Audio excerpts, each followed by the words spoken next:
नमस्कार, आप देख रहे हैं NBC 24। मैं हूं अजय कुमार। आपको बता दूं कि पटना में सीसीटीवी लगाने वाला धीरज निकला शातिर चोर। आपको खबर विस्तार से बताते हैं कि धीरज कुछ दिन पहले जेल गया था, जिसके पश्चात जेल से छूटने में उसे काफी कर्ज लेना पड़ा था और जेल के अंदर उसके काफी दोस्त बन चुके थे।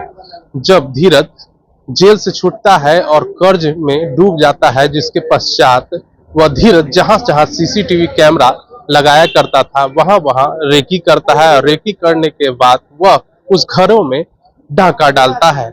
आपको बता दें, धीरज अपने एक गैंग बनाता है जिसके में 3 लोग शामिल थे और एक सुनार भी था, जिसे जो ये घर का जो सामान होता था, सोने गहने जेवर होते थे, उसे वह वहां पर जाकर बेचा करता था।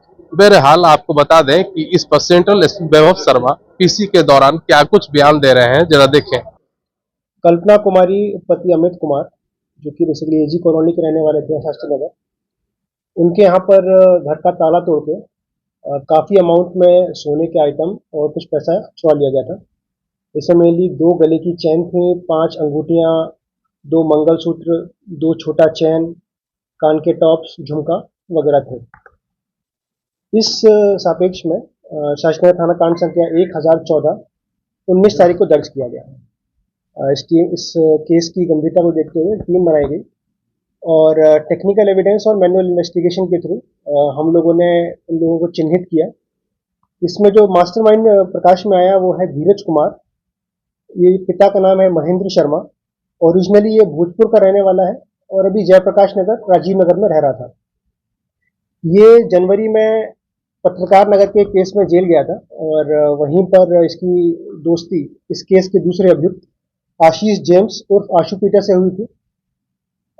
जेल से बेल लेने के लिए काफ़ी कर्जे में था और उसी कर्जे को चुकाने के लिए जेल से बाहर आने के बाद ये रेकी कर रहा था और सीसीटीवी लगाने का काम इसने स्टार्ट किया था। तो अपार्टमेंट्स में जाता था, सीसीटीवी लगाता था, पर ज़्यादा पैसा ना मिलने के कारण उसी टाइम पे इसने चिन्हित करना स्टार्ट किया कौन से अपार्टमेंट में चोरी की जा सकती है।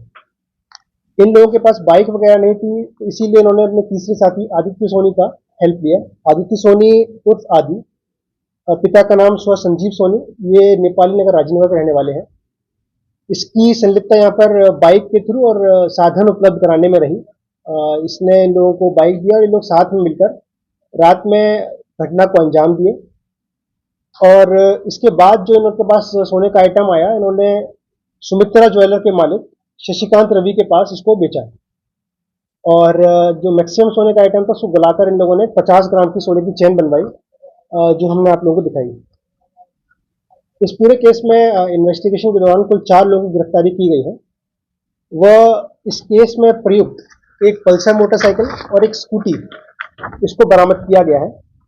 साथ में जो चोरी की गई चांदी की चेन थी, सोने की अंगूठी, ये बरामद की गई है। चोरी की जो सोना था उसको गलाकर 50 ग्राम की चेन है वो बरामद किया गया है। 1,58,000 रुपये जो बेचकर इन लोगों को मिला वह बरामद किया गया है। एक महंगी घड़ी, 4 मोबाइल और प्रोसीड से ही एक और नई मोटरसाइकिल इन लोगों ने खरीदी थी अभी, वो बरामद की गई है। धीरज कुमार का 2 केसों में संलिप्तता अभी पाई गई है। जो एक केस आपका पत्रकार नगर का है और दूसरा पाटलिपुत्रा का। और आशीष जेम्स ये राजीव नगर से जेल गया था। अभी बाकी दोनों का जो क्रिमिनल एंटीसीडेंट है वो पता किया जा रहा है और इन्वेस्टिगेशन किया जा रहा है और जानकारी मिलने पर और आप लोगों को बताया जाएगा। तो कितना पैसा इन लोगों ने चोरी किया था, रुपए कितने? पैसा तो इस केस में कम था, 5,000 रुपये नकद थे। मैक्सिमम सोने का आइटम है, चांदी का आइटम था। तो जो सोने का आइटम था उसी को गलाकर कुछ इन्होंने सोने का चेन बनवा लिया 50 ग्राम का, बाकी इन लोगों ने कैश ले लिया। तो लिया तो घर से केवल 5,000 रुपये था, बाकी सोने का आइटम से इन लोगों को पैसा मिला। अभी तक कितना घंटा प्रॉब्लम था? अभी तक जो हम लोगों की पूछताछ में इन्होंने 2 घटनाएं कदमकुआं की बताई हैं और एक घटना शास्त्री नगर की बताई है। बाकी पूछताछ जारी है और घटनाओं की जानकारी होने पर बताएंगे। और भी दुकानदार से पूछताछ हुआ, ऐसे कितने दिनों से इसका संबंध है? ये अभी रिसेंटली निकल के आया था, जनवरी में जेल गया था और रिसेंटली निकल के आया था। और चूंकि इसकी दोस्ती आशीष जेम्स से यहाँ जेल में हुई थी, तो बाहर आने पर इन लोगों की मुलाकात हुई दीघा में और वहीं पे इन लोगों ने पूरी प्लानिंग करी कि रेकी करके कुछ पैसा कमाया जाता है ताकि जो बेल का कर्जा इन लोगों के ऊपर हो गया था बेल कराने का, वो ताकि पहले उसको निकाला जाए और कुछ पैसा कमाया जाए। सर एक सवाल है, तो माना जाए कि अपराधी जो है जेल से छूटने के बाद अपार्टमेंट में सीसीटीवी कैमरे लगाते थे, वहां रेकी कर लेते थे और उसके बाद घटना को अंजाम देते थे। इससे काफी सहूलियत भी होता था, तमाम चीजों की जानकारी मिल जाती थी। सहूलियत पिछले 9 साल से ये सीसीटीवी लगाने का काम कर रहा है। सहूलियत वाली बात नहीं है। हाँ धीरज, जगह को तो नाप लेते थे। हाँ कैसे बिल्कुल, जाना है, कैसे- जैसा मैंने आपको बताया कि कैमरा लगाने का काम भी पहले भी करता आ रहा था और छूटने के बाद भी कैमरा लगाने का काम कर रहा था, पर चूंकि उससे पैसा इसको ज्यादा नहीं मिल रहा था और जो कर्जे में था वो कर्जा ये नहीं पूरा कर पा रहा था, इसीलिए इसने ये सोचा कि अब जहां जहां मैंने रेकी कर रखी है, जहां मैंने देखा हुआ है, वहां पर उपयुक्त घरों को चिन्हित करते हुए वहां पर चोरी की जाए। कितने घर को टारगेट बनाए थे, कितने घर को और टारगेट बनाए हुए थे? अभी इसने 2-3 घरों के बारे में बताया है और कुछ और घरों का बताया कि जहां पर इसने ट्राई किया था पर वहां कुछ नहीं मिला, तो बाकी पूछताछ जारी है और जो ये बताएंगे कि इसका इन्वेस्टिगेशन का पार्ट बनेगा।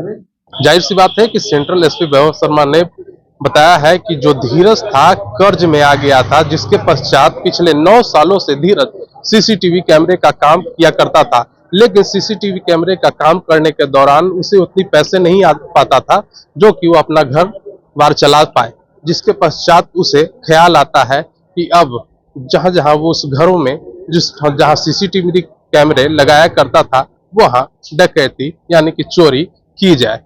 तमाम छोटी बड़ी खबरों से अपडेट रहने के लिए आप देखते रहे NBC 24।